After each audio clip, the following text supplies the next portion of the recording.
Welcome back, everyone, to GTU. Now, the average American spends 56% of their day standing, walking, or on their feet at least, and finding the best footwear can be difficult.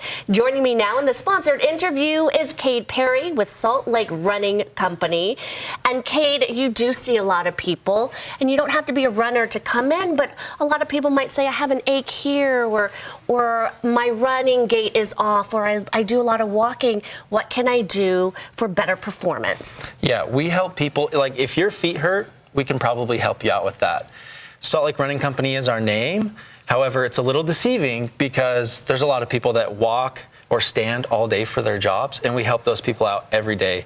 So if you're a medical professional, if you're a nurse, doctor, if you're working in a warehouse or restaurant, teacher, or even if you're going on vacation to Disney and you win the ABC4 contest. Yes, Cade. You're going to need some good walking shoes, right, for that. And we help all people with getting comfortable shoes that they can stand and walk all day long. How key is this to make sure that you have the right footing for all of those activities?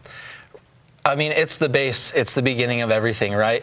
You'd be surprised how many people we size up and they've been wearing too small a shoe, and that's why their feet hurt. They're just in too small of a shoe and they just need a bigger one. Okay, when someone comes in and they say, oh, my ankle hurts or my foot hurts, my heel hurts, what's the first thing you tell them?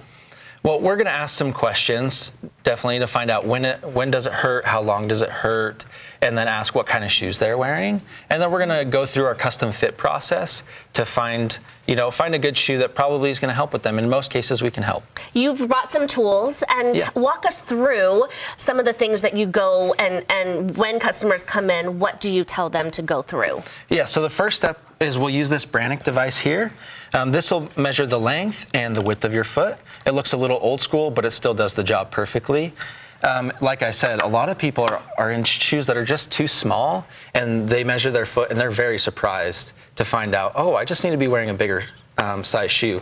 So that's the first step. So when people at home are measuring their own foot, that doesn't do the trick. They really need a device like this. A device like this is going to be much more accurate than, trying to measure at home. Yeah, definitely. And when you get your size, is that your shoe size? Is there a misconception? Well, that's a great question. For running shoes and walking shoes, you want a little extra space. So let's say you come in at a size 8. We're probably going to put you in at least an 8.5, maybe a size 9 shoe, because you don't want it to be the same as your foot. You want a little space at the end for when your feet swell and things like that. Because when you're running, your feet expand. Okay, tell us what this is. Yeah, so this is the foot disc here.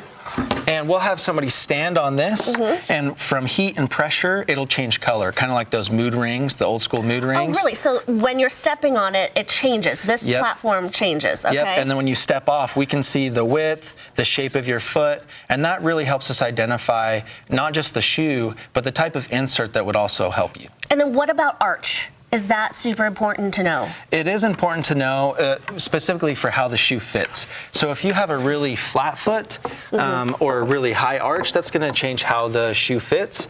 And using an over-the-counter arch support to put inside the shoe makes it a much more custom fit. What about width of your foot?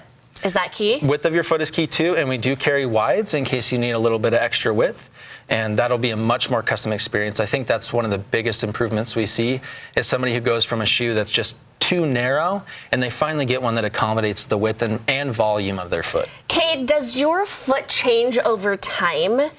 And it's good to check up on it and make sure, hey, nothing's changed, or through age? Sometimes it'll gradually change. We don't see too many big things.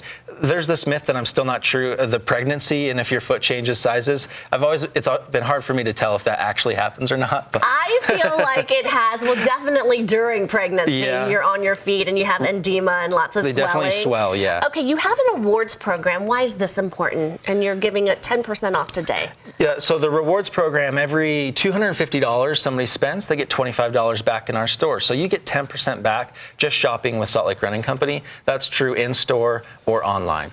And another question is, how often should you be changing your shoe? Yeah. How many pairs of running shoes should you have? So we measure in mileage, every 300 to 500 miles. Now, if you're not using it for running and you're not logging the miles, that can be hard to know. So there's other key indicators.